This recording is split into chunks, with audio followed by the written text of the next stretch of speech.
New Hope TV, your encounter with God. I'm so happy that I am talking to you on such and such day, on such and such time, which is planned by God Almighty. This is not planned by me, this is not planned by you, this is planned by God. You're not here by chance, you're here by choice. You're not here by accident, you're here by divine incident. Not to bring a disappointment, but to give you a divine appointment with God.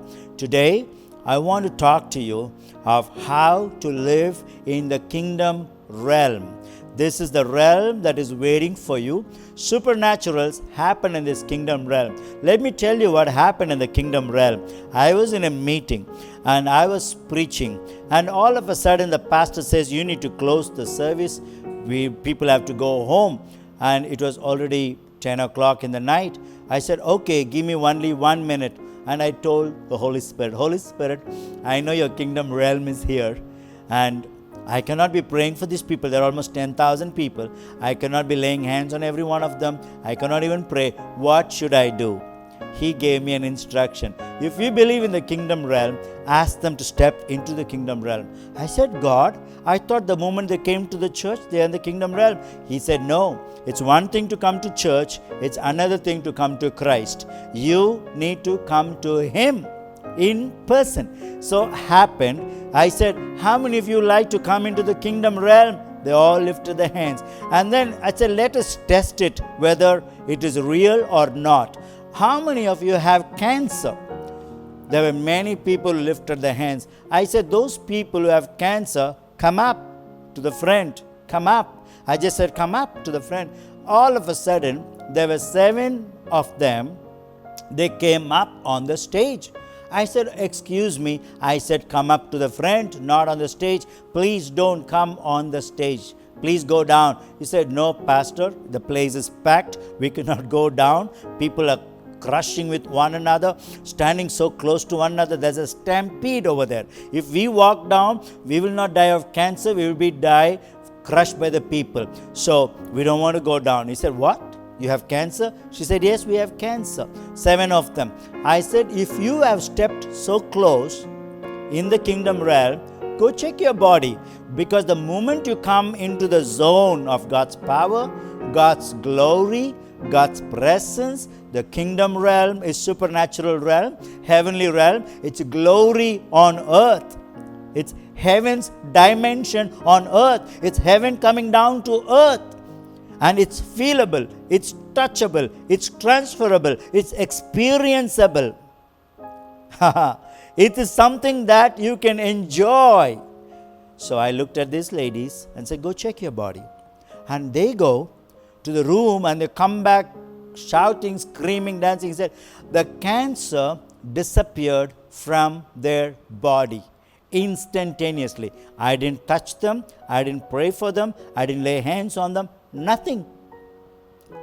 Now, the kingdom realm, it does not come through touch, because this is a wireless generation. You don't need a wire to touch. You don't need some powerful man of God to lay hands on you, pour oil on your head, push you down, roll you on the floor. No. You, as a man of God, we don't heal anybody, because I am not the healer. Christ is the healer.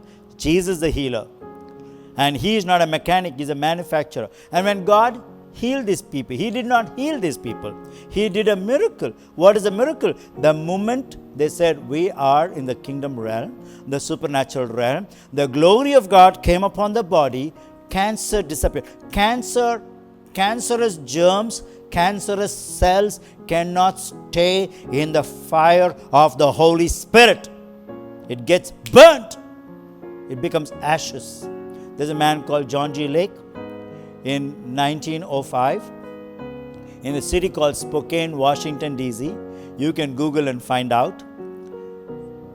In the Guinness Book of Records, it is recorded that Spokane, Washington was the healthiest city in the old world. What? Healthiest city in the old world? Yes. What do you mean by the word healthiest city? There was not a single sick person in that city. The hospitals were empty. The nurses were jobless, and the doctors were preaching the gospel, and the nurses were leading worship in the church. All because of one man who believed in this kingdom realm, who believed in this supernatural realm, who believed in the heavenly realm. One man in 1905 called Dr. John G. Lake. He's not a medical doctor. He was a doctor by it was conferred upon him, could be a doctorate in divinity, but this man was not even a pastor, was not even a prophet, not even an evangelist, an ordinary gentleman like you and me. No titles, no horns, nothing. An ordinary businessman who believed in God, who believed in the God of miracles, lived in that city, Spokane, Washington, 1905, healthiest city in the old world. The hospitals were empty, wheelchairs were empty, no sick people in that old city. Why? Because God brought His kingdom realm. This man worshipped God and asked God to release His kingdom realm in that city. The kingdom realm came into that city and everyone was healed. Now his own wife was healed, and everyone whom he laid hands on was healed. Dr. John G. Lake. You can Google, find out, get his books, read about him. He speaks about dominion. Now, I read this book and I prayed, Lord, can you not make this happen? And it happens. The people with cancer get healed. If you go to YouTube and say creative healing, miracle, Dr. Joshua Paul, that's my YouTube channel.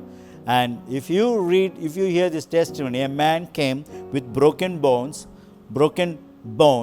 he comes into the kingdom realm, and his bone, God did not heal his bone, he did not repair his bone, he replaced with brand new bones.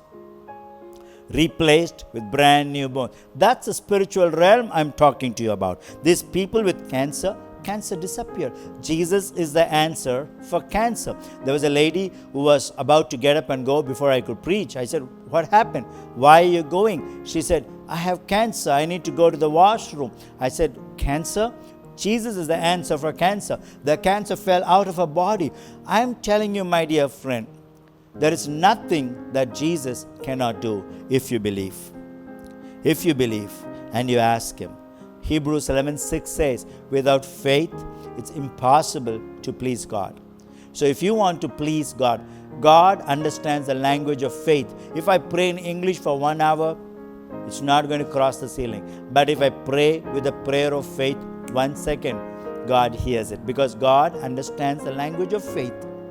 And without faith, it's impossible to please God. But he or she who comes to God must believe that His kingdom realm is here, that God exists, His realm exists, and He is a rewarder of those that seek Him. So if you seek Him, He will reward you. So this episode, I am talking to you about experiencing the kingdom realm. How do you experience the kingdom realm? Just ask Him. God, I want to experience your kingdom realm. Now, when Jesus comes into your heart, your body becomes the temple of God, and kingdom realm lives in you. And it's an ongoing process. You need to grow reading the word every day. You need to pour water. That is the word of God. You need to pray in the Spirit. And what happens when you have a relationship with Jesus, when you have intimacy with Jesus, when you talk to Jesus, more than talking to Jesus, you need to listen to Jesus. Many people are in a hurry. They don't have time to spend time with God. They are always in a hurry. So what do? Spend time with Him. How do you get to know a person? By talking to that person, by spending time with that person. Jesus called His disciples. Mark 3rd chapter verse 14 says, Jesus called 12 of them that they can be with Him. He called them that they may spend time with Him, that He may send them. Many are called, but few are chosen to be with Him. You are a chosen person to be with Him. And not only that, my dear friend, He will send you. Many got up and went, but there are few who are sent. Don't be among those who are went. Be among those who are sent. Jesus chose the disciples to be with Him, number one. Number two, that he may send them. Number 3, that they may have power over sickness and disease, over demons. So when Jesus sends you, before he sends you, you must sit with him. You must spend time with him, quality time with him. When you spend time with him, he talks to you. He reveals to you his word. And now look at this. 2 Corinthians 6:2. He says, in the acceptable time I have heard you. The day of salvation I have helped you. Now is the accepted time. Now is the day of salvation. So when Jesus comes into your heart, you decide that you will follow Jesus. So when you decide to follow Jesus, you receive the Holy Spirit. Now, very simple. How do you receive the Holy Spirit? Number 1, make a decision to follow Jesus and obey his word. Jesus said in John 14th chapter, verse 23, it's verse 14, verse 15, it says, loving me empowers you to obey my word. If you love me, you'll obey my word. These are the words of Jesus. And my Father will love you so deeply that he will come to you and make you our dwelling place. So beautiful. In John 14 chapter 23, 24, he says, loving me empowers you to obey my word. If you want to obey God's word, just love him. Just worship him. Just thank him. Just praise him. Say, Lord, I love you. I worship you. I praise you. I thank you. I'm so happy that you created me, and I believe in you. It's not about me, Jesus. It's all about you. Now, when you say that, Father will love you so deeply, and he will come to you and make you his dwelling place. And then he says, those who don't love me will not obey my words. Jesus is so simple. He says, if you love me, you'll obey my words. And those who don't love me will not obey my words. And then, Father did not send me to speak my own revelation, but the words of my Father. And this is the words of Jesus. He said, I am telling you in verse 25, John 14, verse 25, I am telling you this while I am still with you. When the Father sends the Spirit of holiness, the one who looks like me, the one like me who sets you free, he will teach you all things in my name, and he will inspire you to remember every word I've told you. He will inspire you to remember every word I've told you. And then verse 27, the most beautiful verse I love. It says, I leave the gift of peace with you. In this world where there is no peace, in this world where they talk about world peace, in this world where they all come together, here is a person who says, I will give you peace. How I wish the world leaders would come and listen to Jesus. I leave the gift of peace with you, my peace, not the kind of fragile peace given by the world, but my perfect peace. The peace the world offers, the government offers, the world governments offer, the religions offer, is a fragile. It will break any moment, any second. Little heat is enough to break the ice into pieces. A little problem, your peace will go into pieces.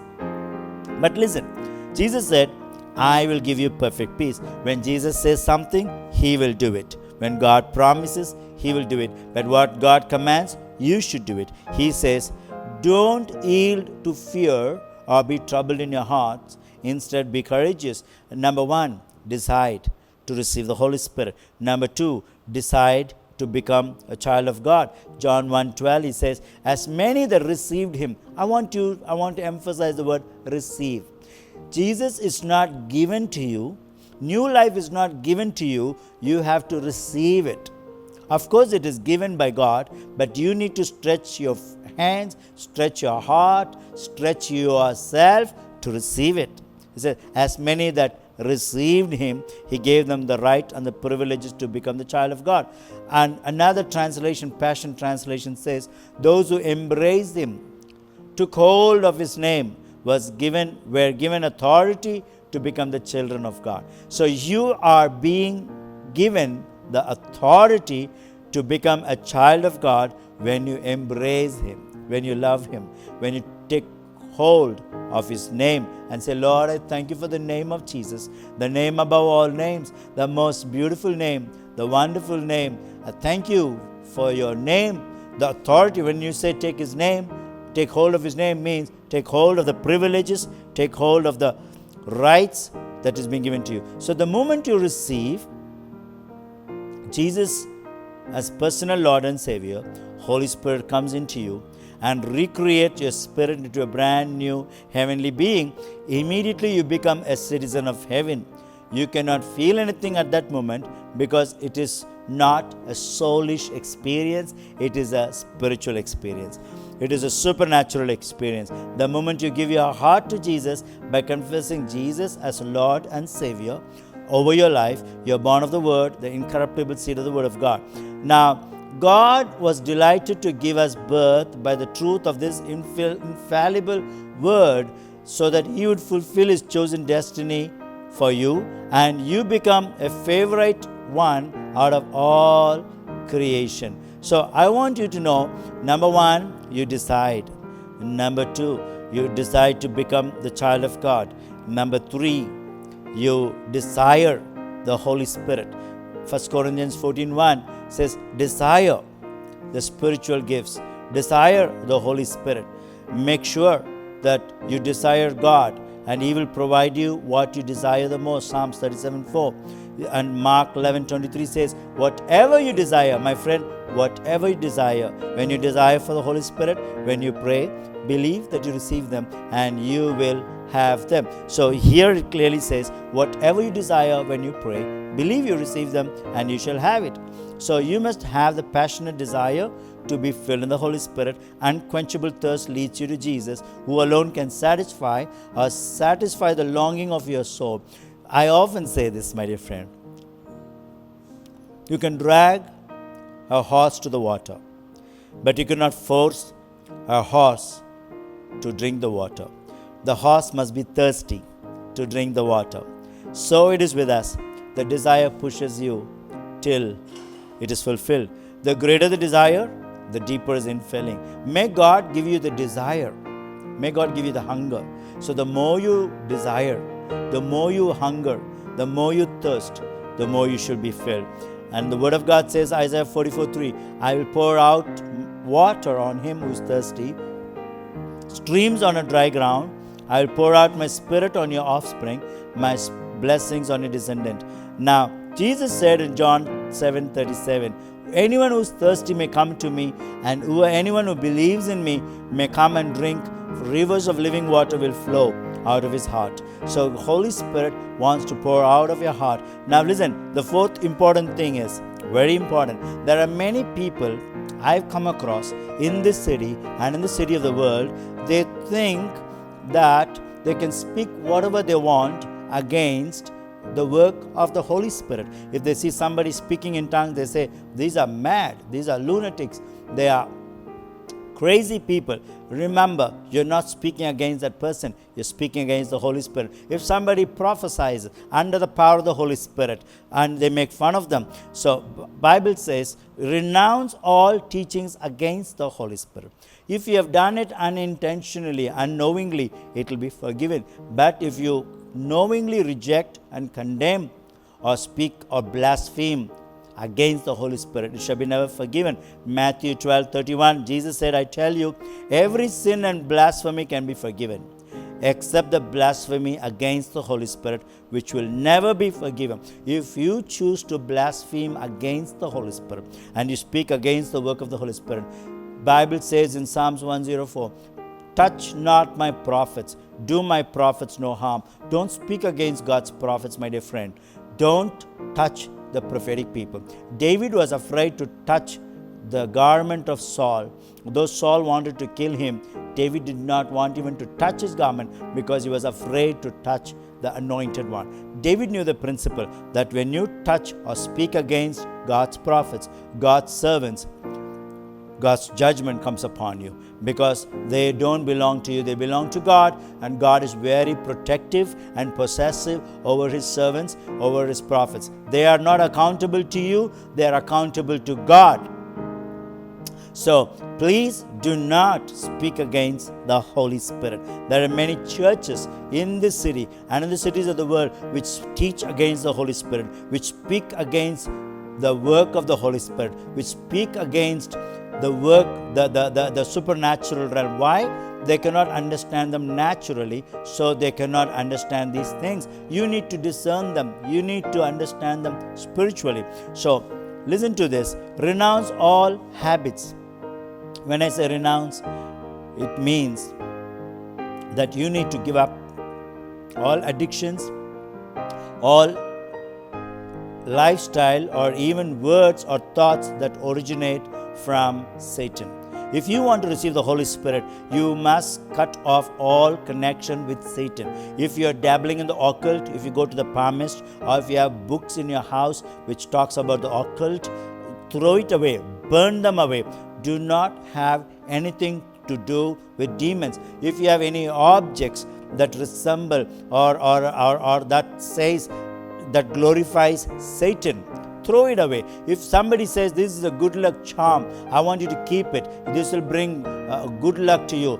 Good luck does not come from stone. Good luck comes from God. God is the one who can bless you. Stones cannot bless you. The amulets cannot bless you. Threads cannot bless you. Creation, the water, the things of the earth cannot bless you. Only the Creator. Don't worship the creation. Worship the Creator. He loves you. So cut off, renounce all habits or addictions, a behavior, lifestyle that originate from Satan. Also, renounce any doctrine or teaching that you might have heard against the Bible. There are some who say the tongues have disappeared in the first century. Cessation theory, that's what they call it, which says miracles and healings have ceased. No more miracles, no more healings happen. Now the perfect law of liberty has liberated us. No. Jesus is the same yesterday, today, and forever. He healed yesterday, He will heal today, He will heal tomorrow. Jesus did miracles yesterday, today, and tomorrow. So denounce all wrong teachings. I want you to know, my friend, any wrong teaching normally has a wrong spirit behind it. So denounce them, renounce them, and pronounce that you have nothing to do with them. Denounce them and cast them. Yes, and cast them out in the name of Jesus. Denounce Satan's control over your life. Announce that the Holy Spirit has complete control over your thoughts, your words, and action. Pronounce proudly and loudly and boldly that you are a child of God. And very simple. If you follow these simple steps, instructions, this will help you to receive the kingdom realm, the Holy Spirit in a new dimension. God wants to touch you in a new way. God wants to change you. God wants to transform you. God wants to invade your territory. Kingdom realm wants to come and take over your business, your family. The kingdom realm wants to come into your body and the cancer can disappear. John G. Lake, I told you, they put germs in his hands. They put the microscope, the scientists, the doctors, they were watching in the microscope. They put germs, bacteria in his hands and they all got burnt. It became ashes. It got burnt because there was a fire of God in the hands of John G. Lake. Why? It was not his hand, it was the hands of Jesus. You can stretch your hand and say, Lord, use these hands to heal people. It's no more your hands, my dear friend. It's the hands of Jesus. Your hand is not a beating hand, it's a healing hand. Your hand is not a grabbing hand, it's a generous hand, it's a giving hand. This hand is not a helpless hand, it's a hand that's going to be a blessing to the whole world. Why didn't you say after me? Why didn't you make a decree? Lord Jesus, use these hands, Lord, to heal people, to set people free. Use these hands, Lord, to carry your healing power, to carry your kingdom realm wherever I go. So when you say this, just relax. 3 words I would like to tell you. Relax, receive, and respond. It says, while they were sitting, they're filled in the Holy Spirit. While you're sitting, you can receive the baptism of the Holy Spirit. Fresh fire of the Holy Spirit. Matthew 3:11. John the Baptist says, I have come and you take baptism. But the one who comes after me, he will baptize you with Holy Spirit and with fire. You just don't need only the Holy Spirit. You need the fire of the Holy Spirit. Now listen, number 2. Number 1, relax. Number 2, receive. Luke 11:13 says, ask until you shall receive. Amplified Bible says, keep on asking until you receive. It's not that God is deaf that he cannot hear you, but don't give up. Ask till you get it. Lord, I want to receive this baptism. I'm not going to stop till I receive. The problem is not sending, the problem is receiving. Ask until you receive. You are not asking till he hears you. Don't get me wrong. God can hear you. He's not deaf. Ask until you receive. Bible says, ask and you shall receive. Ask until you receive. Bible doesn't say ask until he sends. No, the moment you ask, the first time you ask, God sends it. Smith Wigglesworth, a great man of God whom I admire, he says, if you ask for something 7 times, you asked 6 times in unbelief. What does he mean? That means to say, you never believed that God heard you. But if you believe that God heard you, and if you receive immediately, that is an act of faith. So listen to this. You don't have to cry. I know some people, Lord, fill me with the Holy Spirit, and they cry. God is not moved by your emotions. God is moved by faith. God is not moved by your tears. God is moved by your faith. Sometimes you don't even have to ask. There are so many things you received in your life without asking. Did you get up in the morning and say, Lord, I want to get up alive today? And did you pray like this last night? God, I'm going to sleep tonight. Make me alive. Keep me alive tomorrow morning. No. You don't pray that prayer every day. Maybe someday you prayed. But whether you prayed or not, every day you get up alive. Why? Because God gives more than you ask or even think of. So number 2, don't become emotional. You are a child of God. You are not a beggar. Beggars beg. Child demands, asks and receives. You're a child of God. Receive what belongs to you. 4, respond. Put his word into action and practice the word. They all began. Bible says, open your mouth wide, I will fill it. Psalms 81:10. So it is a command. It is not an option. It is not a suggestion. God is not requesting you, please open your mouth. Neither will I. But the word of God says it's something that you have to do. They began. Acts 2:4. Read it in the Bible. Black and white. It's so clear. May God open your eyes to see such simple, powerful revelation. Simple but profound. They began to speak. If you keep the tap closed and pray for water to come, it will not come. The water is already there. Open the tap, it will flow. Open your mouth and start speaking. La bahanda shitele me, la frika brakita la manda, leko frushike mahanda. If I keep my mouth closed, I cannot speak in this heavenly language. If I keep my mouth open and allow God to flow out of my innermost being, flow out of me, Holy Spirit. Lehal barakina shufri lemende. I also interpret what I speak in tongues. May everyone who listens to me be activated in the Spirit. May the Spirit person be activated. Let them step out by faith and open their mouth and speak and receive the same Holy Spirit that the apostles received, the same Holy Spirit Paul received, Apostle Paul, Apostle Peter, Apostle Thomas. All the apostles in the Bible, they received the same Holy Spirit. Smith Wigglesworth received the same Holy Spirit. John G. Lake received the same Holy Spirit. Billy Graham received the same Holy Spirit. Reinhard Bonnke received the same Holy Spirit. Kenneth Hagin received same anointing and the power of the Holy Spirit which DGS uncle received. You can receive it right now. All you have to do is open your mouth and speak. It's something that you have to do. And they began to speak. It's not the Holy Spirit who began to speak. He only gave them the power and the ability to speak. Right now, receive the power and the ability to speak in the heavenly language, because you are a spirit being. You possess a soul. You live in a body. You are a supernatural being. You are a spiritual being. And you live in the kingdom realm. You live in the kingdom reality. Enjoy the presence of God. Write to me. Send me your feedback. I'm here to help you, to encourage you, stand with you, mentor you, coach you till you become full-blown revival evangelist. God bless you. God be with you.